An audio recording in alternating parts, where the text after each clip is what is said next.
بسم اللہ الرحمن الرحیم۔ دوستو، ایک زمانہ گزرا، کسی شہر میں ایک قاضی تھا جو بے حد انصاف پسند تھا۔ ایک دفعہ ایک آدمی روتا پیٹتا اس کے پاس آیا اور بولا، قاضی صاحب، میرے پڑوس میں ایک انعام نامی نوجوان رہتا ہے۔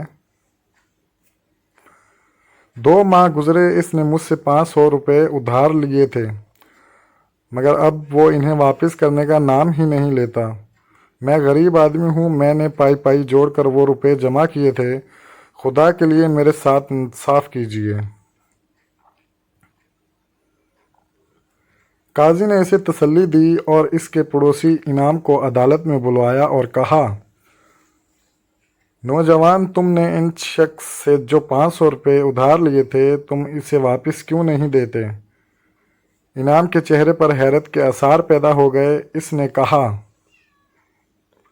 جناب، وہ 500 روپے تو میں نے ہی اسے ادھار دیے تھے۔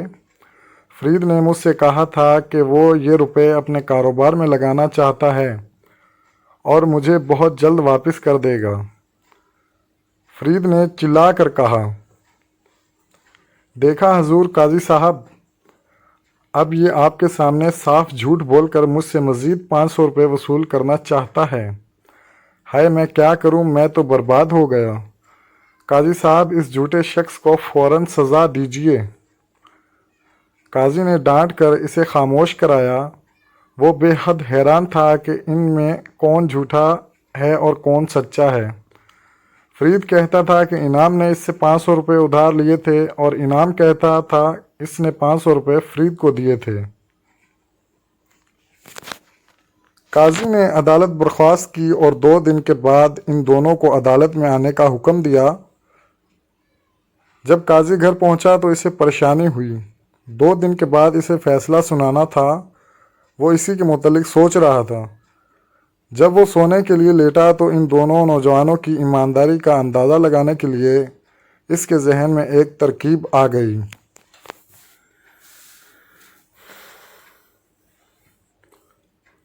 اگلے دن شام کو اس نے ایک بوڑھے سوداگر کا بھیس بدلا اور انعام کے دروازے پر اشرفیوں سے بھری ہوئی ایک تھیلی گرا دی۔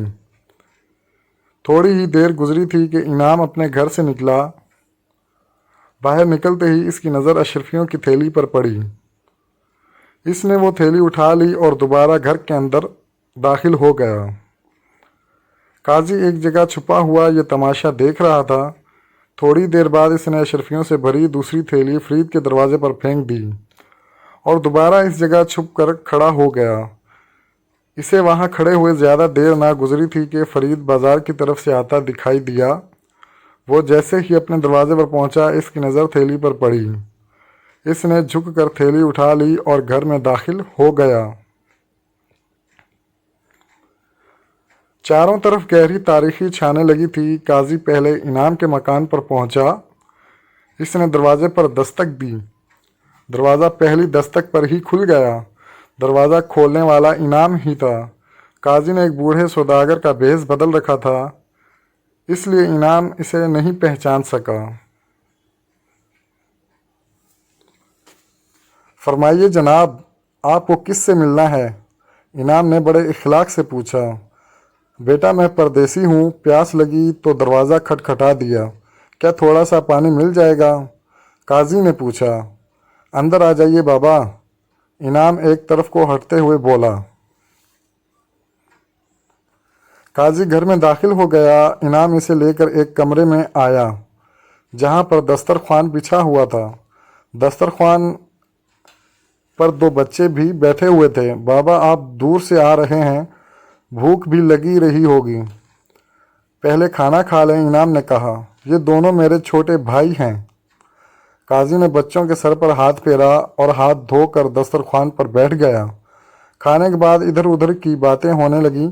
انعام کی ماں نے قہوہ بھی تیار کر لیا تھا اور اب وہ لوگ گرما گرم قہوے کی چسکیاں لے رہے تھے۔ انعام نے بتایا،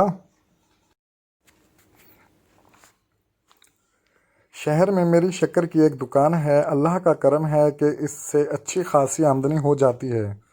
ہمارے ابا 7 سال پہلے انتقال کر گئے تھے، اس لیے اب گھر کو سنبھالنے کی ذمہ داری میری ہی ہے۔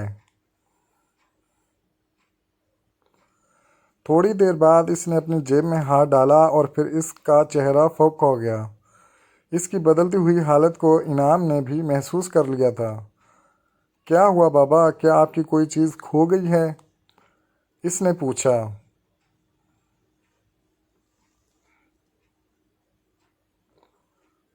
قاضی اپنی جیبیں ٹٹولتے ہوئے بولا۔ اشرفیوں کی تھیلی کا سن کر انعام چونکا۔ ایک اشرفی کی تھیلی تو مجھے بھی اپنے دروازے پر سے پڑی ہوئی ملی تھی، اس نے اٹھتے ہوئے کہا۔ پھر وہ اشرفیوں کی تھیلی لے کر آ گیا۔ ارے ہاں بھائی، یہ تو میری ہی تھیلی ہے اور اس میں پورے 97 اشرفیاں ہیں، قاضی نے کہا۔ شکر ہے آپ کی امانت آپ کو مل گئی، انعام نے کہا۔ بیٹا، تم نے اپنی ایمانداری سے میرا دل خوش کر دیا ہے، خدا تم جیسی نیک اور فرمانبردار اولاد ہر کسی کو دے۔ پھر وہ انعام کے گھر سے نکل کر فرید کے مکان پر آیا۔ اس نے دروازے پر دستک دی۔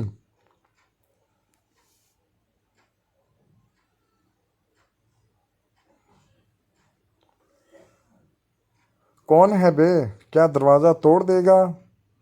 اس کے ساتھ ہی ایک بچے نے دروازہ کھولا اور قاضی کو دیکھ کر اندر کی طرف منہ کر کے بڑی زور سے چلایا، ابا جان، دروازے پر ایک بوڑھا بابا کھڑا ہے۔ تھوڑی دیر بعد وہاں پر فرید آ گیا۔ وہ بھی قاضی کو نہیں پہچان سکا تھا۔ بوڑھے کو گھورتے ہوئے بولا، کون ہو تم؟ کیا کام ہے؟ بھائی صاحب، میں ایک پردیسی ہوں، میری ایک اشرفیوں کی تھیلی یہیں کہیں گر گئی ہے، اگر تمہیں ملی ہو تو دے دو، بڑی مہربانی ہوگی، قاضی نے بہت ہی نرم لہجے میں کہا۔ کیوں، کیا تم نے ہم لوگوں کو چور و چکا سمجھ رکھا ہے جو اشرفیوں کی تھیلی کا ہم سے پوچھنے آئے ہو؟ تھیلی جہاں گرائی ہے وہیں دیکھو، اونٹ کی طرح منہ اٹھا کر یہاں چلے آنا ضروری تھا، فرید نے قاضی کو خونخوار نظروں سے دیکھتے ہوئے کہا۔ ناراض کیوں ہوتے ہو بھائی؟ اگر میری اشرفیوں کی تھیلی تمہیں نہیں ملی ہے تو کوئی بات نہیں، خدا نخواستہ میں تم پر الزام تو نہیں لگا رہا ہوں، قاضی نے کہا۔ الزام لگا کر دیکھو، ہاتھ پاؤں ایک کر دیتا ہوں میں۔ فرید نے نتنے پھڑپھڑا کر دیکھا۔ بیٹا، میں تیرے باپ کی عمر کا ہوں، تمہیں مجھ سے ایسے انداز میں بات کرنا زیب نہیں دیتی، قاضی اسے سمجھانے لگا۔ فرید نے اس کی بات کا کوئی جواب نہیں دیا اور ایک دھڑکے سے دروازہ بند کر دیا۔ قاضی اپنے گھر واپس لوٹ آیا۔ اگلے دن انعام اور فرید دونوں پھر قاضی کے سامنے حاضر ہوئے۔ وہاں پر اور بہت سارے لوگ بھی بیٹھے ہوئے تھے۔ قاضی نے سپاہیوں کو حکم دیا کہ وہ فرید کو گرفتار کر لیں۔ قاضی کے اس اچانک فیصلے پر تمام لوگ ہکا بکا رہ گئے۔ قاضی ان کی حیرت سے لطف اندوز ہوتے ہوئے بولا، میں نے یہ فیصلہ بالکل صحیح کیا ہے۔ کل میں ایک بوڑھے سوداگر کا بھیس بدل کر انعام اور فرید کے گھر گیا تھا۔ میں نے ان دونوں کے دروازوں پر ایک ایک اشرفیوں کی تھیلی پھینکی، پھر میں چھپ کر ان کی نگرانی کرنے لگا۔ آخر کار ان دونوں نے اشرفیوں کی تھیلیاں اٹھا لیں۔ کچھ دیر کے بعد میں پہلے انعام کے گھر گیا۔ انعام نے میری خوب خاطر مدارت کی۔ پھر میں نے اس سے اپنی گمشدہ اشرفیوں کی تھیلی کا تذکرہ کیا تو اس نے میری اشرفیوں کی تھیلی جوں کی توں لا دی۔ مگر جب میں نے فرید کے گھر پہنچا تو اس نے مجھ سے سیدھے منہ بات بھی نہیں کی، بلکہ مجھے بری طرح ذلیل کر کے دھتکار دیا، اور اس نے اس بات سے بھی انکار کیا تھا کہ اسے اشرفیوں کی کوئی تھیلی ملی ہی نہیں۔ اس لیے میں نے اندازہ لگایا ہے کہ انعام ایک با اخلاق، با کردار اور ایماندار نوجوان ہے، جبکہ فرید جھوٹا، فریبی اور مکار شخص ہے۔ فرید کو انعام نے جو 500 روپے ادھار دیے تھے ان کو لوٹانا پڑے گا، اور اس کو عدالت سے جھوٹ بولنے، امانت میں خیانت اور ایک اچھے نوجوان پر جھوٹا الزام لگانے کے جرم میں 50 کوڑوں کی سزا دی جاتی ہے۔